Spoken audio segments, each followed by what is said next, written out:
Good evening, everybody. This is your host, Huge Pop, and the Huge Pop Wrestling Podcast. Tonight, below me is my brother, the M-A-T-T. And our guest tonight is the American retired professional wrestler and a football player, a brief career with the Dallas Cowboys. He is the best known for his appearance with the professional wrestling promotion WWF from 1995 to 1998 under the ring name Ahmed Johnson. He was one of the most prominent stars of WWF in the early Attitude Era. Please welcome to the show, Tony Norris, a.k.a. Ahmed Johnson. How you doing tonight, my friend? I'm doing fine. You, my brother? Doing well, doing well. Thank you for this opportunity. Thank you for making the time in your schedule to come and chat with my brother and I on the Huge Pop Wrestling Podcast. It's a blessing to have you, man. No problem. So I guess my first question, like always, is can you talk to us about what wrestling was like for Mr. Norris as a kid growing up? As a kid? Yeah. As a kid, I used to watch, I remember I used to watch Dick the Bruiser and Crusher and Mad Dog Bud Sawyer. Throw some old names there, show you how old I am. Guys like that. Okay. Ernie Ladd, Junkyard Dog. All right. So you were back in like the territory days and all those good days where things weren't spoiled by dirt sheets and TikTok and everybody else having their opinion then. Right. Absolutely. So I'm going to ask one more question. I'm going to have my brother ask questions. Let's discuss your experience in the NFL as a Dallas Cowboy. What was that like back in the day? I know that you're still a Dallas Cowboy fan through our conversations. What's it like being a Dallas Cowboy fan and then an ex-Dallas Cowboy linebacker? It was great, man, because unlike professional wrestling, when you played professional football, everybody had your back. Everybody looked out for you, I mean, of course, there was some, jealousy going on, but most of the time, the guys had your back. Okay. And they supported you. It was like a family, Unlike the WWF, where everybody's individuals. Okay. That makes sense, yeah. Awesome, Matt. You were trained by Skandar Akbar and Ivan Putski. What was the training like when you first jumped in, when you made the transition from the NFL to professional wrestling? Like, what was the transition like and the training process like? Oh, Ivan Putski, man, was a shooter, man. He was hardcore, man. Unlike Skandar more talk you through it, but Ivan Putski get in the ring with you and he show you. And brother, he wasn't Ivan Putski was a hard hitting dude, man. And he get in there and he'll shoot on you. He'll shoot on you, just teach you a lesson. So the difference between the two is one of them kind of talk you through it, and the other one kind of take action. Okay. All right. So leading up to your WCW debut, who did you talk to? How did you get the foot in the door, or did it just fall in your lap? WCW? Yeah, WCW. Yes. Sorry. Stevie Ray called me from Harlem Heat and told me that him and his brother was breaking up, and he needed a new tag team partner. So at first I wasn't going to do it. I just left WWF. I had been sitting home, man, eating bonbons, getting fat, enjoying my life, And Stevie called me, man, and Stevie been my boy for a while. I mean, we used to fight in the streets together. So, I couldn't tell Stevie no, although I should have, because I wasn't in shape. I wasn't ready to go, man.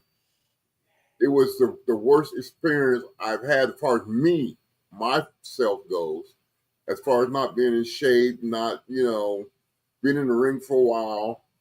I really shouldn't have went up there like that, man. Now, were you well received when you got there? WCW, everything was cool, man. I mean, all the boys seemed to be, pretty cool. But like I said before, it's an individual sport.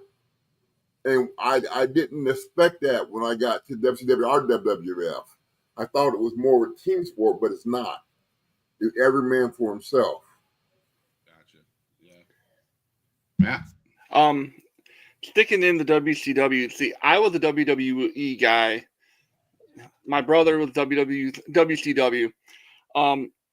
So I'm not 100% familiar with a lot of the stuff that happened. So in the research that I've went through, you fought Booker T for the right to use the letter T. My Right. question is, who in creative, like whose idea was that to like make that a thing? That just blows my mind that that's actually something that happened. Brother, that was, I don't know who idea that was, but it was the corniest idea I ever heard in my life. It was pure corny. I It, mean, it, I'm fighting somebody for the right for the letter T. it sounds like a Vince Russo thing myself. I like. I'm not sure who did it or where it came from, but it was something that shouldn't have been done. Yeah. What, speaking of Vince Russo and Eric Bischoff, what was it like working with those guys? Well, I had more of a connection with Vince Russo because Russo was with me in the WWF also before he switched over to WCW. I had got to know him in the WWF, and Russo he's always been cool with me, man. I've never had a problem with him. Okay. You know, I've never had a problem with him. Awesome, man. So we'll stick with that WCW. You had the opportunity to work with Hulk Hogan. How was the interaction between you and Hulk, the Hulkster, and that back in the day of WCW? Well, I remember he came to me after the match. After we did our little battle royal, whatever they were doing, and he came to me after the match and was like, "You know what, brother?" He said, "I got to be honest." He said, "I was scared to get in the ring with you because I see you on TV and I see how intense you are and how hard you hit." He said, "Brother, the punches you gave me were light as a feather." You know, when in the WWF, they said that I was shooting on people and a shooter. And it was no different from WWF, WCW. I didn't treat anybody any different as far as, being in the ring. So I couldn't understand how one organization said, this guy is a shooter, he's mean, he's this, that, and other. And another organization says, hey, man, you got some of the lightest punches I've ever felt. I never got to figure that out yet. Soft, huh? Hulk Hogan said your punches were soft. Wow. Looking at you and seeing you do that on TV, I don't nothing looks soft about that. So I definitely not. So but is Hulk as big of an ass as the media is making him out to be now? Was he like that back then? He wasn't like that with me, but he has done some very racial stuff, and to me, that's one thing I don't play is a race card. Right. And racism. I don't believe in playing that card or going there on that situation. But Hogan was, he was all right back then, but I don't think I would like the Hogan he is now. Okay, that's fair. Matt?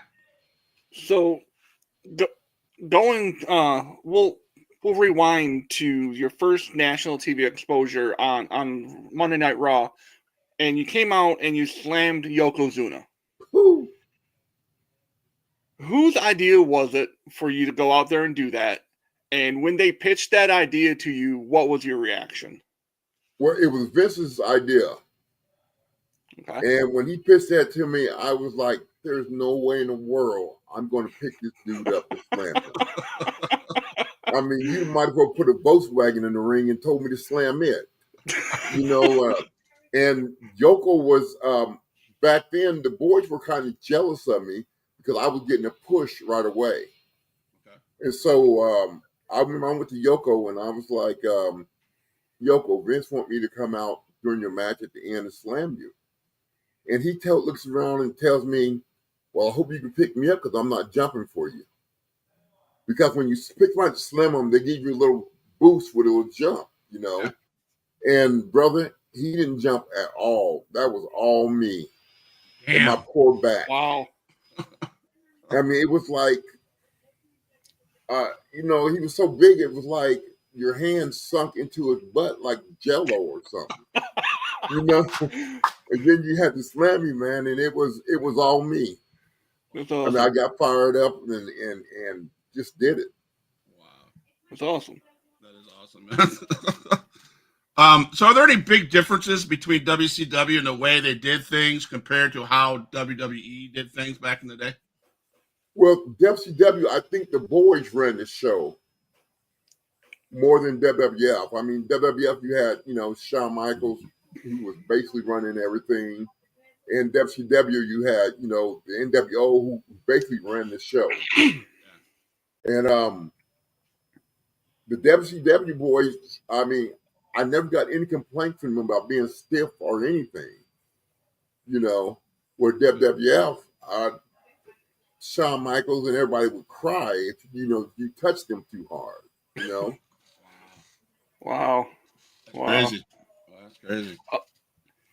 You mentioned Sean. You were put in a program with him as a tag team partner and many times. What was it like working with Sean during his when all the other interviews I've seen people talking about Sean, he was just hard to work with and hard to be around. What's your experience with Sean? Well, my experience with Sean was we didn't really, we were tag teaming and he didn't even really talk to me about what we were going to do or anything. It was all the Shawn Michaels show, regardless of who he's with. It was going to be the Shawn Michaels show. Okay. So he was kind of, stuck on himself like that. So, and winning the Intercontinental Champion was a significant moment in your career. How did it feel to be one of the few African Americans to win the title? And what did it mean personally to your professionally for you? Well, it was great being the first African American to win that title. Yeah. I thought that it should have been done earlier with like the Junkyard Dog. I think he was worthy of the Intercontinental title. Okay. And I think wait till 1996 to crown a African American champion was a little long.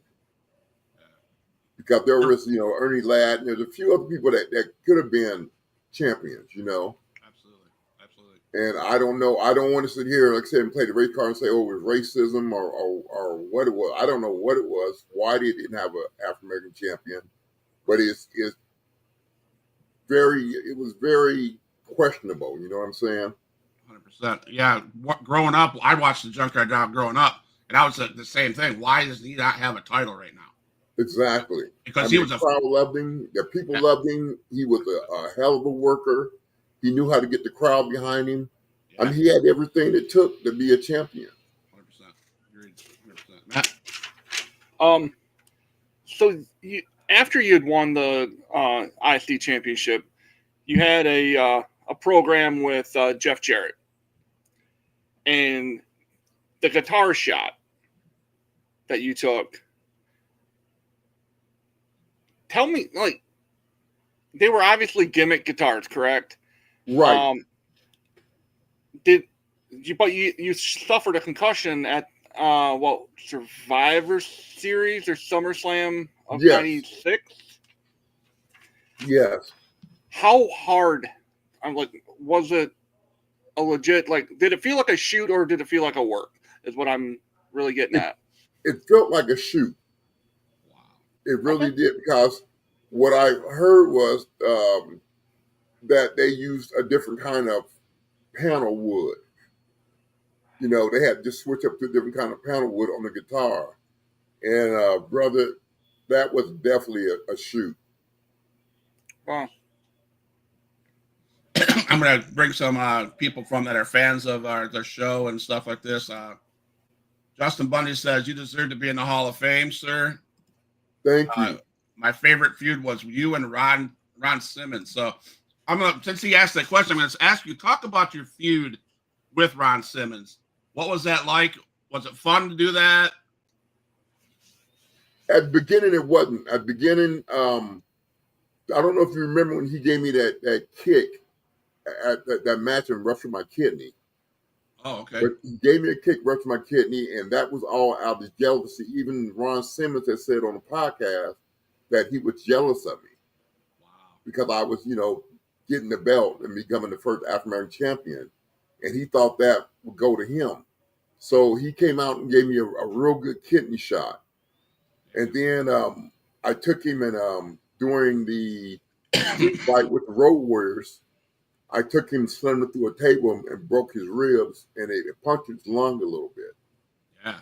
So in the beginning, it was a shoot, man. The matches you seen, they were shoots. Damn. Okay. All right.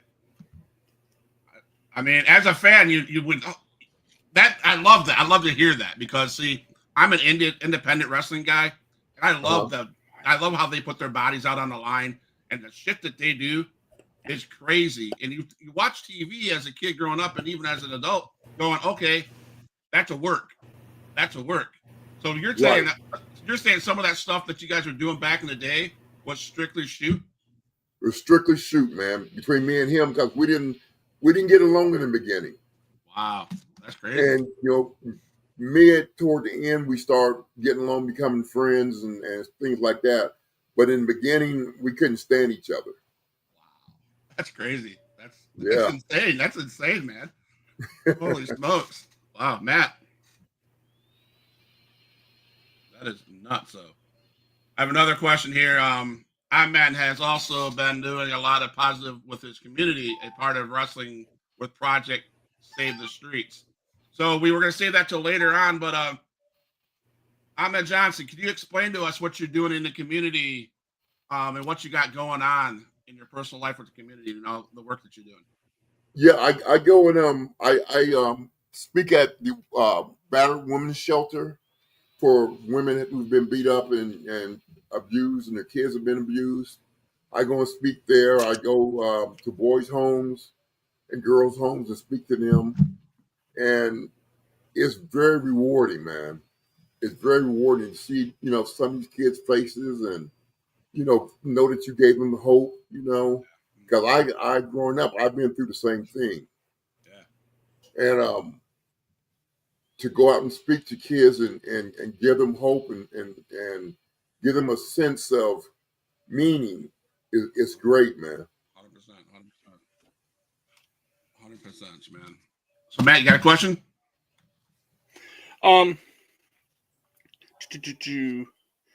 So going to right before your injury with the kidney situation, were you told that you were going to be the next world champion? Like, was that the end goal? Okay. Yes, I was. So I was told that, and Ron Simmons messed that up for me. So you know how mad I was about that. Yeah. Because I was going to be the first Black world champion. Intercontinental champion is fine too, but I was going to become the first Black world champion. And the word got around the locker room, and then Ron comes out and gives me that kidney shot and ruined it for me, man. Damn. Wow. So Nation of Domination, right? You were in there with Farouk and D'Lo Brown and The Rock and all those guys. What was that like? What was that experience like? Was that all fun and family, or was that not so cool? It wasn't so cool with me because I didn't want to do it. And then it really pissed me off. I don't know if I can say it on. Yeah, you can. Oh, you're fine. You're fine. But it really upset me when Vince pulled me out after like a month, but he called us to the office and he put on a tape and he said, I just want you guys to see something. And it was us walking down to the ring. I mean, man, there was so much power in that group. I mean, and Vince just came out and said straight up, he said, I don't know if I can get people to believe that you guys can be beat. He said, so, man, I'm pulling you out the nation again. And I'm like, you just had me piss off all my fans. Now you're pulling me out? Yeah. Now I got to try to win them back again. And it was it was a powerful team, man. Too powerful. You guys look like a bunch of badasses, that's for sure. Yeah. I'm gonna put that right. I'm gonna put it right out there. Matt? 96, the Kuwait Cup. I have to touch on that. You won that by beating the likes of Stone Cold, Owen Hart, Triple H. Three of my all-time favorites. Like, those are the guys. Like, what was it like working with Stone Cold, Owen, and Triple H? You know, it was fun working with all three of them. Triple H did. I enjoyed the most because he knew I was green, and so in the ring he helped me along. You know, helped call the moves and stuff like that, and got me through it. But working with Owen and Stone Cold, I mean, it was fun, man. To me, I enjoyed it. So Razor Ramon helping you into the WWE. Talk to us about how big of an influence Razor Ramon was on you, how big of a deal he was getting you into the WWE. Razor was the only person that when I came in WWF, like I said, I came in, I was green, and you know, I didn't know much about how they did things there. Razor Ramon was the only guy that pulled me to the side, and he would watch my matches and he would tell me, this looked good, that didn't look good. Do this, do less of this, do more of this. Razor was the only guy, man, that gave me a hand. Wow. The only guy. That's, and they paint a picture of the superstars in the WWE, WCW, that those legends are there to help you. And then you hear stories like this, and you're like, blows me away, because I'm like, these legends back in the back ought to be helping all these young guys coming up. But Right. There's only one guy that helped you. That's crazy. Yo, only one guy, and that was Razor Ramon, man, and all the other guys were, you know, mostly all of them were just jealous. And I got to be honest with you, I got more static from the black guys than I did anybody. Wow. They were more jealous than anybody when I became, you know, Intercontinental Champion. Wow. Yeah.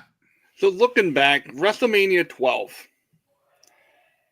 it just seemed like such an odd pairing to put you with Jake against and Yoko. That just, it's just such an odd. How did that come to life? Like, how did that? Brother, I don't know how that came to light. I'm like you. I thought it was a weird pairing for all three of us.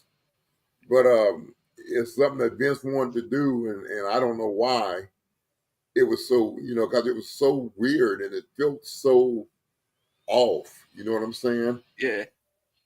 And but he decided to pair us up, you know, and we did what we did. So now we talk about The Rock, right? And he was in with you guys with Nation of Domination. But there was an argument that you guys had. You and The Rock. You guys didn't see eye to eye all the time. So can you elaborate on that argument? What that was about? How did it affect your career, and how did it get you up to where you're at? Well, with me and The Rock, we went in the locker room to call the match. You know, we were going over the match, and he didn't want to take my finish, so I didn't want to take his finish either. And so that became, you know, we clashed. You know, and it was just bad blood between me and him. Do you think he's good for the business now in his current role as the final boss of and the Bloodline story? You think that's a good fit for him? You know, I think he's been there a little too long. I mean, The Rock is The Rock, you know, but I think he's going a little too long in professional wrestling, and it's starting to get boring to me watching him. All right. Well, before, you know, he was the greatest talker on the mic. Yeah. But now, as you know, you've heard that, you've seen that, you know, and it's to me, it's getting kind of boring. Okay, fair. That's definitely fair. Who's the one person that you wish you would have been able to have a program with, or just a series of matches with before you had left the WWE or even WCW? Like, who's the one person you didn't get a chance to work with that you really wish you would have been able to? I wish I would have got to work with Psycho Sid as far as going against him. We tag team, but I wish I would have got to go against Psycho Sid. I think that would have been a hell of a good match.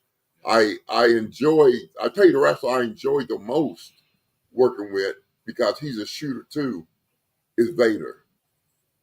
Oh, wow. Vader came in the locker room. We were scheduled to wrestle each other.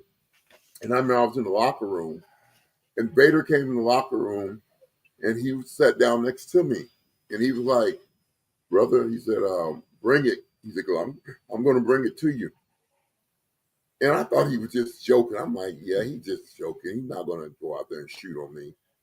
Man, please. That first Vader hit he gave me almost knocked me silly. And I was like, oh, okay, he was serious. So let's, we went on and had a shoot match, but it was done with respect. He didn't go cry to Vince. I didn't go cry to Vince. We were shooting on each other. And after we got done, brother, we went out to dinner and had a good time. So would you say Vader's the hardest shoot hitter that you've ever came up against? Yeah, Vader was. Okay.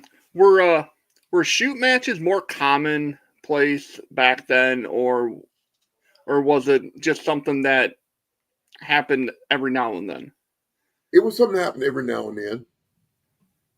It wasn't something that was common. It's just, it depends on who you was in the ring with, you know what I'm saying? And if you couldn't shoot on a person with respect, then you shouldn't be shooting. Right. Okay. Absolutely. That's fair. So throughout your career, you battled through several injuries that often kept you on the sideline. How did you maintain your motivation to get through the injury and get back to the ring more powerful than you left it? It was just something that I wanted to do, man. It was something I really, truly wanted to do. And I wanted to prove all the naysayers wrong, I had quite a few injuries there from my ACL in both knees and being tore up. My shoulder being dislocated and tore up. Fruit hit me with the board one time and really messed my arm up. It was one thing after another, man. Okay. So going back to '95 when you were in NWA Dallas, your program with JBL, what was it like to work with him? And like any memorable moments you have working with Justin Hawk? Man, John Hawk. Yeah, Johnny Hawk was. I mean, he was a shooter too back then in Global. I mean, we had a good match, but he hit me with that lyric clothesline. Man, I knew it was time for me to start shooting back. Because I mean, he was a shooter too.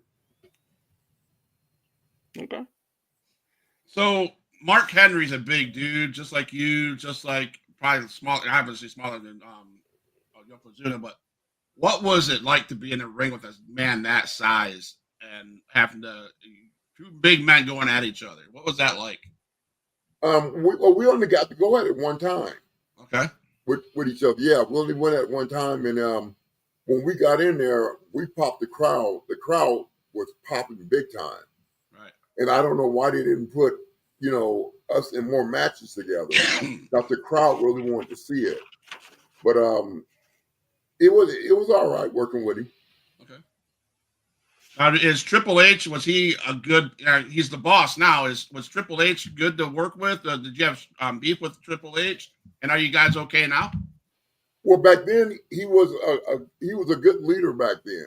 Like I said, I was green, and he was one of the first guys I got into matches with, but he would talk me through them. So back then, he was a good leader. Now, I don't know what the situation is. I don't know if he's mad at me because Vince is mad at me or what. I have no idea. All right, Matt. So one of the memorable moments one of the moments that stuck out the most was the '97 Rumble when you eliminated yourself to go after Farouk. Right.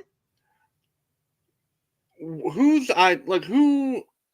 in creative decided that that's what you should do, and were you okay with it, kind of thing? No, Like, I wasn't okay with it, and it came from Vince. So when it comes from the boss, you got no choice in the matter but to do it. But no, I wasn't okay with that at all. Because I had won. What was that I won against Goldust? Yeah. We had that tournament that time, and I can't remember what tournament it was. But I eliminated Goldust with the last one in the ring. I eliminated him, Okay. and that was all fine. But jumping out the ring, eliminating yourself, I always thought that was kind of stupid. Right. Yeah. So, yeah. as a wrestler, going through the business, obviously you probably had some people that you looked up to, that you looked at to get advice on how to do it. Who was that guy that you would turn to and say, "Man, check out my matches. Tell me what I should do. Hey, I'm really struggling right now." Who is that guy that you would call your mentor, or your best friend in the business? Well, the only guy that I ever did that to was Razor. Razor Ramon. Because, Right. I mean, he was doing it without me even asking him. I didn't ask him to watch my matches and tell me, critique me on them. He was doing that on his own, man. And I thought that was the greatest thing in the world. Do you think that's a lost art nowadays with the business now, where these young punks look at these legends and don't listen to them? And Exactly. how important is that to a wrestler to be able to have those legends to look up to and say, "Hey guys, what's up?" Oh, as a wrestler, it's very important that you get a mentor or somebody that's going to help you through it. With Razor, like I said, it was him volunteering to do it on his own. But I probably would have asked somebody to watch my matches and help me through them. Right. And that's kind of what Triple H did too. When we in the ring, together, Triple H kind of did that. Helped me through it. But Razor, man, was the only guy that did that. Okay. And I think it's a lost art now. I don't think that the young kids respect the older generation. Right. I don't think they're looking up to us anymore or respecting what we did, or, it's basically everybody for themselves again. Yeah.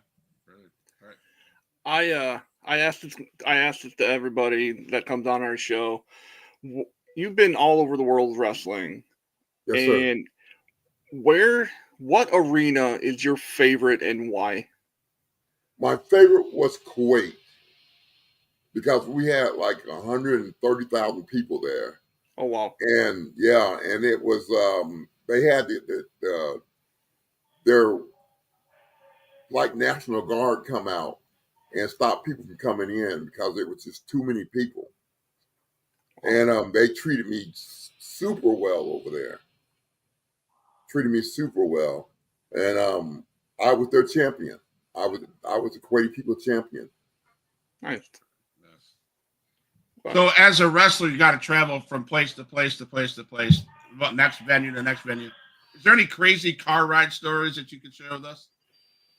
Crazy car ride story. Yeah, one time I remember it was me, Farouk. I think Taker was with us, and I forgot who else was in the car with us. But we went to this. It was late night after the match. It was probably about 1 or 2 o'clock in the morning, and we went through a drive-through at White Castle.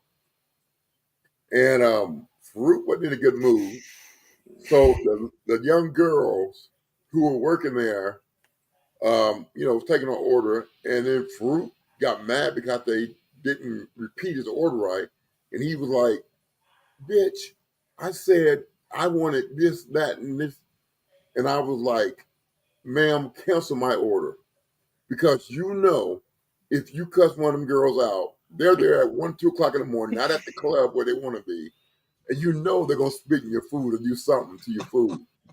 So I just told them to totally cancel my order. And Farouk got his order, and his hamburgers were like wet. Oh no! I don't know what they did to him, but they were like wet. I don't know if they sprayed some detergent on them or what they did to him. But I told him, I said, man, you never do that. I said, that's one of nice. I'm always nice at people who handle my food. Mm-hmm. Yeah. And he didn't see it that way. He decided to cuss the girls out at 2 o'clock in the morning. And it was, oh man, it was bad. You mentioned that story, and it's similar to what Jim Cornette did through the Dairy Queen drive-through. That's the infamous story. But that leads me into you had Jim involved in some of your matches. What was it like working with Jim Cornette and that group of guys? Oh, well, we didn't really associate. We did the thing where I pulled him over the rope, and he was doing the thing outside with Owen and Yoko and them. But I really didn't talk to him that much at all. Okay. So, as a trailblazer in the 1990s, you were part of the era of wrestling that held such a cultural impact. How do you view the current state of professional wrestling, especially in terms of diversity? Now, Yeah. Now, how do you view it? I think they're doing a very good job as far as diversity goes. I mean, I was sad when they got rid of the hurt, what they're called, The Hurt Business. Bobby Lashley and them. Yeah. Well, I was sad when they got rid of them, and I didn't understand, because to me, Bobby and Shelton Benjamin is some of the best wrestlers you're ever going to come across. Yeah. Shelton Benjamin is amazing, and Bobby is amazing. And I don't understand why the Hurt Locker, whatever they're called, I don't understand why they got rid of them. Now they're making waves in AEW, so Yeah. WWE, in my opinion, WWE lost a good tag team and a good Yes, they did. So, Matt. So in '96, King of the Ring, that's when you won for the IC championship. It was also like the birth of the Stone Cold promo, the Austin 316. Uh-huh. What was it like watching that in the back? Like, was everyone popping over that? Like, what was the atmosphere when he took that live mic and started saying the stuff that he was saying? Well, it was, we had no idea how big it was going to be. I mean, he came out there and cut his promo and everything, and it was a good promo. But we had no idea that it was going to grow to be, Austin 316 so big and so over. And that's something that he did on his own, I believe. Okay. So let's talk about fan interactions. And so you had a long relationship with your fans. What does it mean to you when you hear the crowd just go pop when your music hits and you come down that aisle? What does that mean to you? How does that feel? Oh, brother, it put chill bumps on your body. To hear that many people yelling for you and yelling your name and doing what they do, it really put chill bumps all over your body, man. I love my fans, man. So was I really do, because I realized that I wouldn't have made it without them. So was it the same feeling the first time compared to the last time it happened? It was. I mean, you never get used to it, man. It's something. It's great, It's something you never get used to, man. Okay. And I hate to keep on asking, but sticking on the fans, has there been any memorable fan interactions that you could remember that you could speak on? I haven't had any bad thing in interactions. I mean, all the fans have always been good to me, man. All right. They've always been good to me. That's why I'm good to them, because they've always been good to me, man. Absolutely. And I appreciate what you messaged me earlier about getting some 8x10s. I appreciate that. Thank you so much. No problem. So the last fan thing. So talk to us about the upcoming WrestleCade that you're going to be involved in North Carolina on the 28th through the 1st, and your plans in that. I just seen on Facebook that you're only going to be there one day. What does wrestle conventions like that mean to you? Is it exciting to go to? It's very exciting because you get to get up close and personal with your fans, and you get to hear their stories about, sometimes how you changed their lives, and how much they respected you. Look, I mean, the Wrestlecade and things like that. I'll be there on the 30th. Okay. And it's, I mean, just to interact with my fans, man, it's just, I love it, man. All right. Awesome, man. Matt? So, out of today's group of guys, who would you like to have a program with in your prime? Who would you want to match up with? I think this match would have been one hell of a match between me and Brock Lesnar. Oh, I think that would have been one hell of a match. I mean, Because I you think guys shooting on each other would be amazing. Yeah. right, yeah. I think we would have shot a little bit on each other. And I just think it would have been an amazing match. Yeah. So to piggyback off that question about your answer, would you say Brock Lesnar reminds you of yourself in a way? Of who? Brock, would you compare him to yourself back in the day? Does he resemble a Ahmed Johnson kind of character? Yes. His intensity and you know, the way he comes out, I think he does a lot. That's why I would love to go against him. I would love to fight Brock Lesnar. I'd pay for Even that. as old as I am today, I would love to fight. You think you can take him? Huh? You think you can take him? I think I could take him. I think that you know I wasn't gonna say no. We're clipping it. We're posting it. It's going up on TikTok. We're gonna make that happen. We'll make that happen. Okay. That'd be awesome, man. Matt. I'm getting to the end of my question. Oh, the Eric Bischoff question. You touched on Vince Russo earlier. Eric Bischoff was still around in WCW when you came through.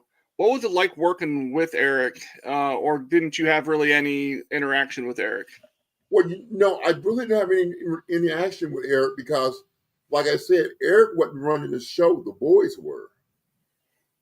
Okay. I mean, Hogan, Nash, Razor, no, they were running the show, the NWO. So that wasn't just a gimmick. They really was running the show back then, backstage. Okay.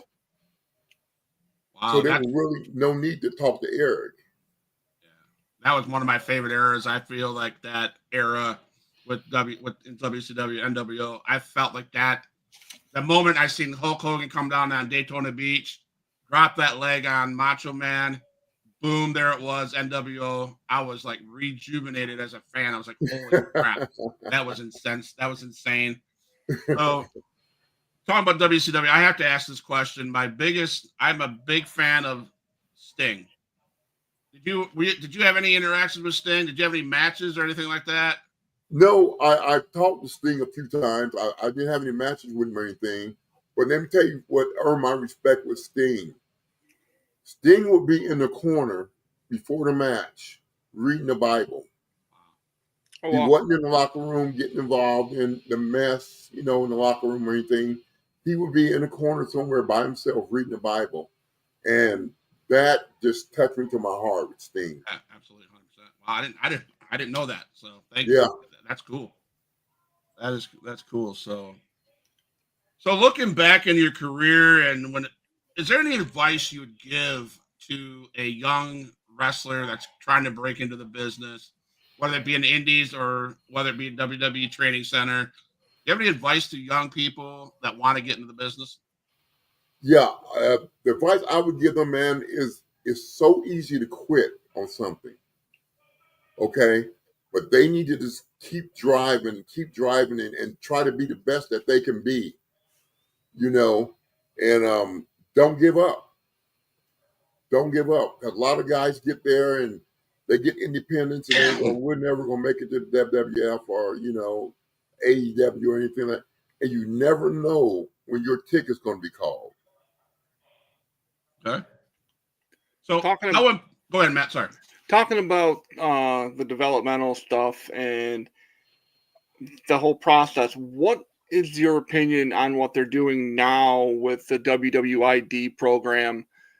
Do you think this is going to be something that's going to really boost the business as a whole and not just WWE, or do you think it's just going to benefit WWE? I think it's going to benefit WWE. I think it's going to benefit them because when they do something, they try to, lock it in for their organization only.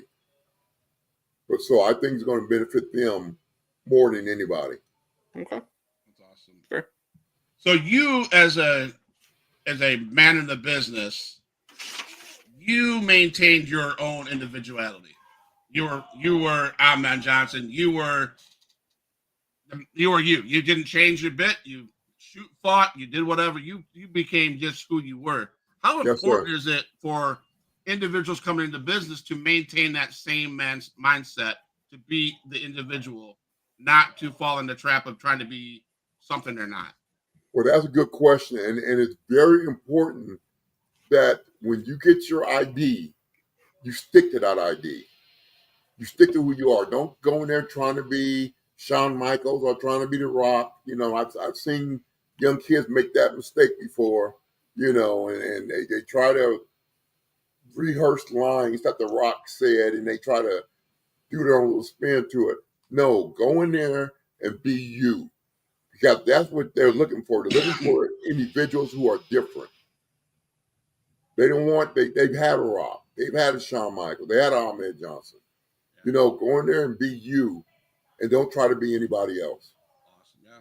Thank you. Thank you. Yeah, that's so great. I just want to take a second, and everybody that's watching on Facebook or YouTube, please hit the follow button on Facebook and the subscribe button on YouTube. Let's build the channel up. Help us out. We're two men trying to have fun with talking wrestling. And I have a question from a guy on YouTube. It says, "How was working with Stevie Ray in WCW?" Well, me and Steve Ray have been working together. Me and Steve Ray have been friends for over 30 years. And we used to fight in the streets together. Matter of fact, me and Stevie Ray were security guards at the same apartment complex. And it was a rough neighborhood. So we had to kick ass, man, constantly. So what you see between me and Stevie Ray wasn't something that just happened in wrestling. That was happening 15 years before wrestling even started. So we were like, we were tight like brothers, man. Are you still tight with Stevie Ray? Do you guys still hang out? We don't talk that much, but yeah, he to me he's still my boy. I don't have anything against him, man, and he's still my boy. He's always been a good dude, man, and that's just Stevie. So going to WrestleCade this next weekend coming up. Is there somebody you're excited to go to shoot the shit with again? I don't know who's all gonna be there. Okay. I don't know who the lineup is. So I would like to see Goldust again, without the kiss this time. Yeah. Okay. So talk about. Okay, I read something about it. I'm like, oh my god, do I ask this or don't I ask this? So he really freaking kissed you? Yes, he did. Oh my god! How he did it though. Talk about it. We rehearsed this, okay, several times. He was supposed to put his hand over my mouth and kiss his hand, but he knew it was live TV. There was nothing I could do about it because I couldn't get up right away, because I would have been messing up the script. So yeah, he actually kissed me, man. And when I got off that car, I don't know if you remember seeing me take that guy through the door that was guarding his dressing room. Yes. You ever seen?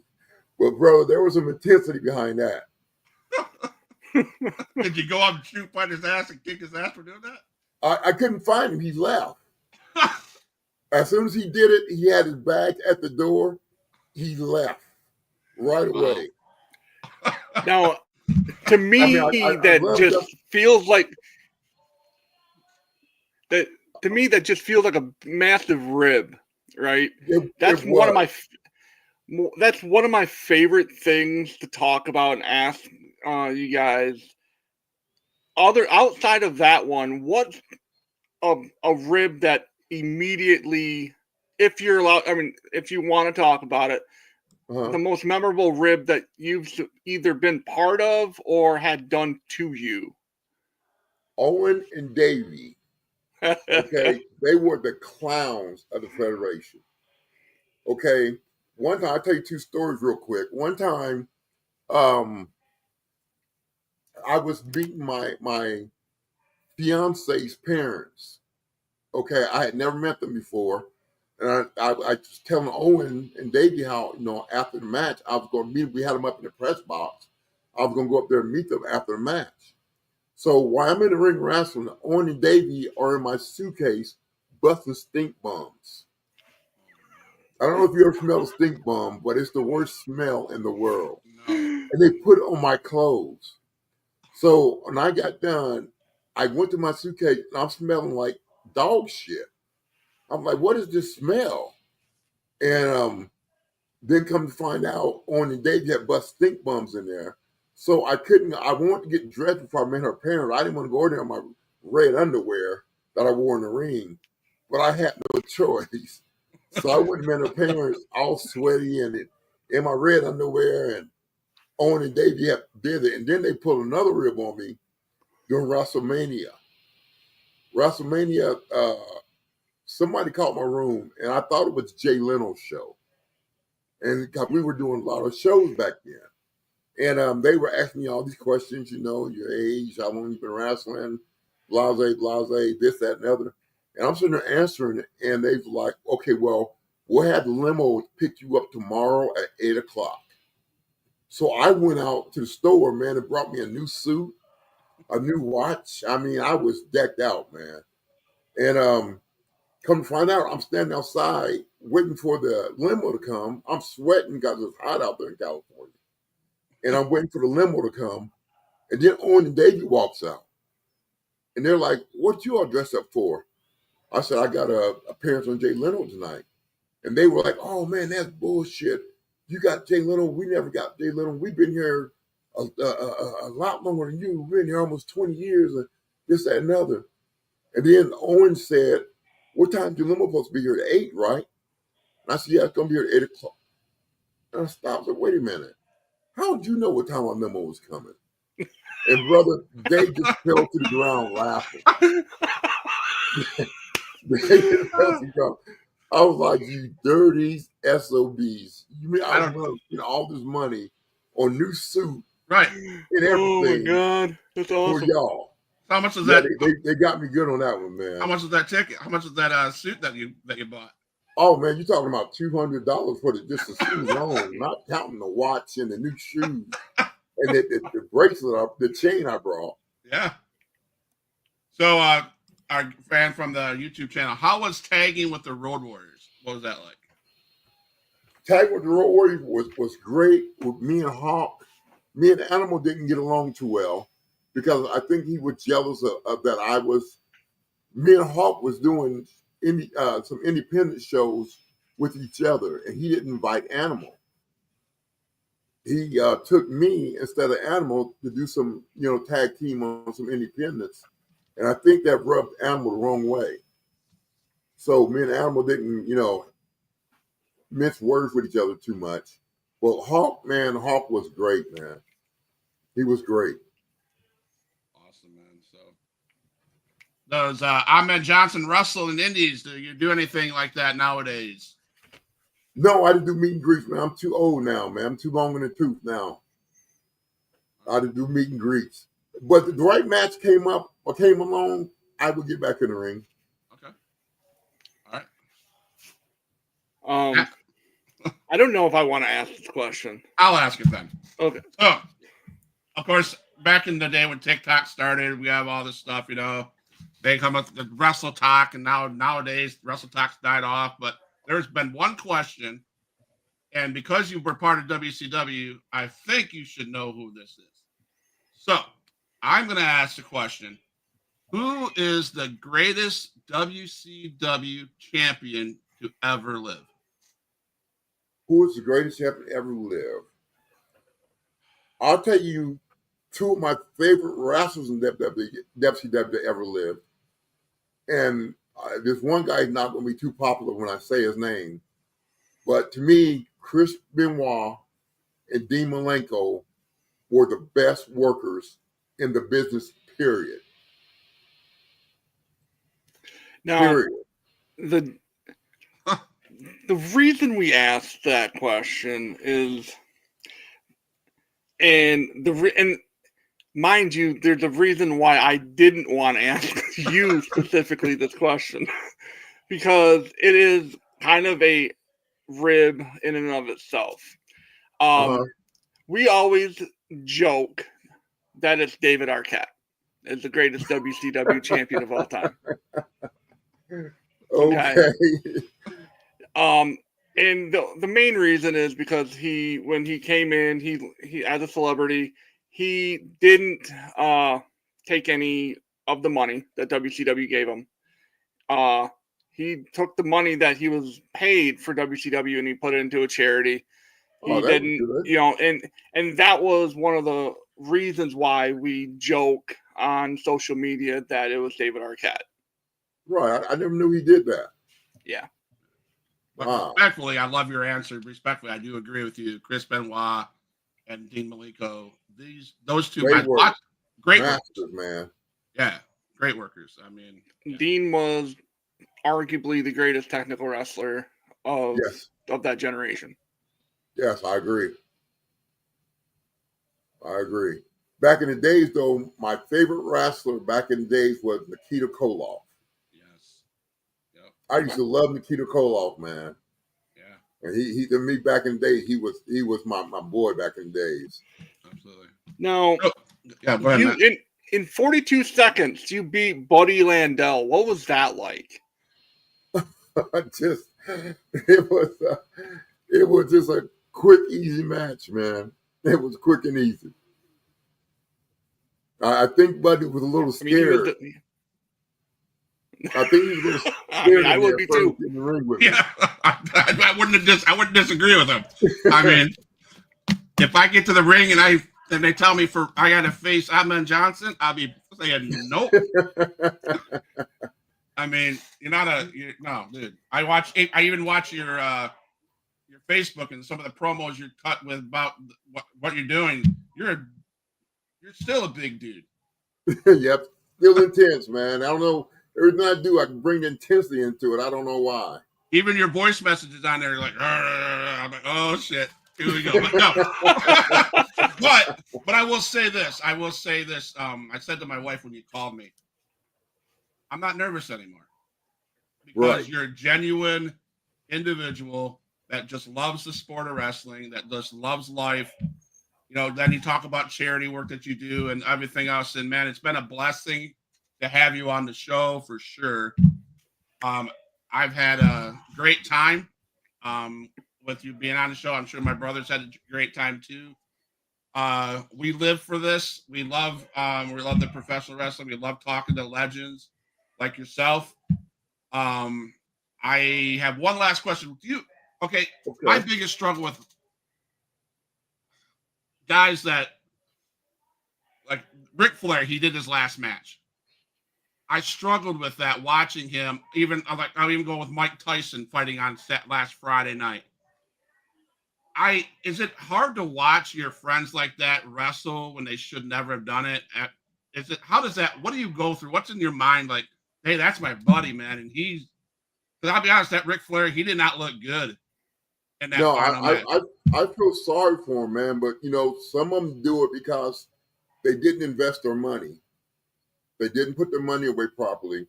So a lot of them do it for financials. Okay. And that makes me sad. Yeah. To see somebody in the ring that old, and trying to give his best. But I don't know if it's because they love the sport or because they're in financial trouble. Right.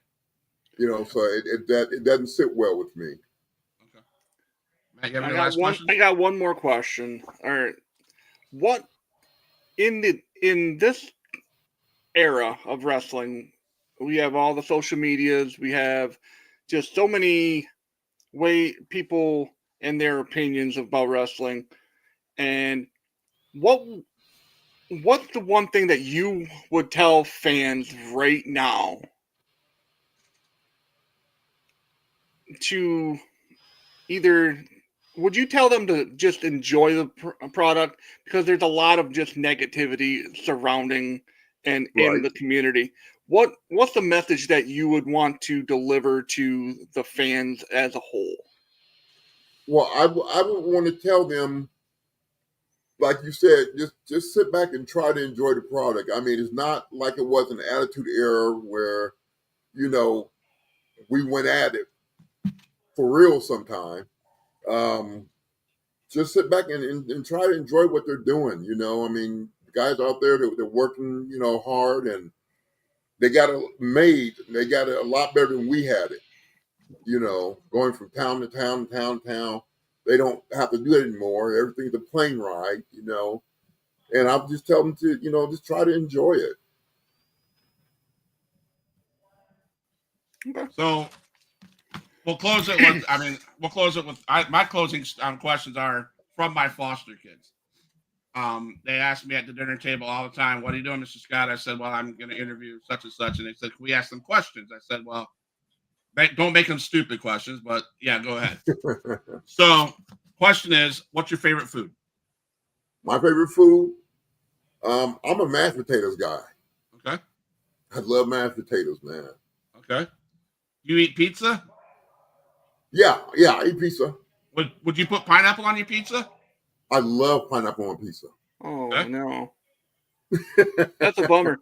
Give me your Mount Rushmore of professional wrestlers. Female, male, combined. I don't care. My Mount Rushmore. I have to put The Rock in there, although I don't care for him. I have to put The Rock there. Are we talking WCW or WWF, or are we talking both? Both. Once again, I'm missing the guy's name, Chris Benoit and Dean Malenko. And one more. My Mount Rushmore, one more person. Who would I put there? I have to say Stone Cold. Okay. Yeah. Okay. Your favorite sports team? Oh, here we go. My favorite sports team. Well, it was the Raiders, but I'm throwing them away. I'm throwing Baltimore Ravens away because they're too sometimey. I would have to say right now it's the Washington Commanders. Okay. Because they came out of nowhere, man. Okay. Fair. I thought you were going to go with respect that. I respect that. I thought you were going to go with that Dallas Cowboy crap. No.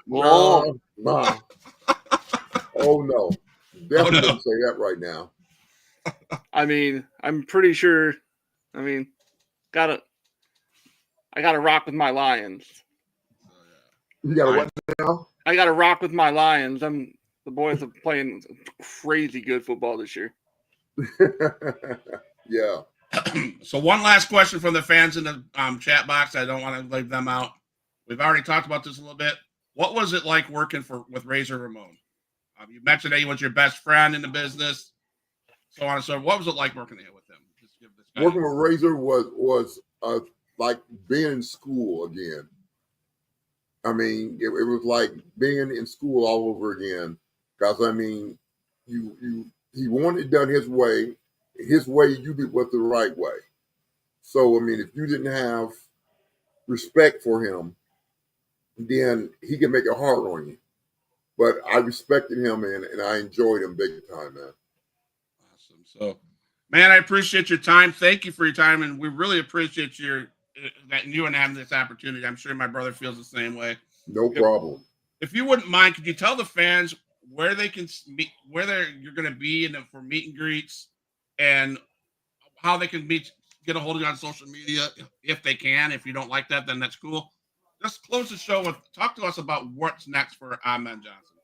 Okay, they can contact me on Facebook, or else they can go to my Instagram at therealahmedjohnson.com. I mean, I don't think it's .com. I think it's The Real Ahmed Johnson. And I will be in North Carolina on November 30th at the Benton Civic Center in North Carolina. And then I got a few other places coming up. I'm not quite sure when the dates are yet. Okay. Awesome. Matt, you have anything else? No, thank you. So, I appreciate you coming on, and thank you No problem, for brother. being the providing us the entertainment when you were in ring. I have nothing but admiration for you guys, because put your body on the line every time you're out there. Yes, sir. And I'm just a big thank you and for everything you've done and continue to do. Thank you, man. Appreciate that. I say thank you to Mr. Norris, Tony Norris. I'm gonna call you you're my friend. I call you my friend. I hope that's okay. Thank you for coming on the show, brother. I appreciated your honesty, your open book, able to tell us how it was for you, and I think the fans enjoyed it. I think we had a great turnout tonight. It's just a Huge Pop Wrestling podcast. I'm gonna play an exit song, but please don't get off the line. I want to talk to you, Matt, and I want to talk to you in private. So this has been Huge Pop Wrestling podcast. If you missed the show, I urge you to go on YouTube here in a little bit. Watch the whole interview with Ahmed Johnson. You won't be disappointed. But again, like we always say at Huge Pop Wrestling Podcast, we're for life. All my dogs, make some noise up in this house.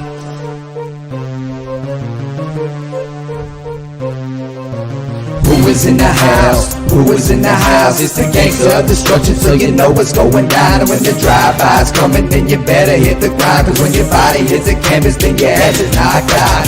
Who is in the house? Who is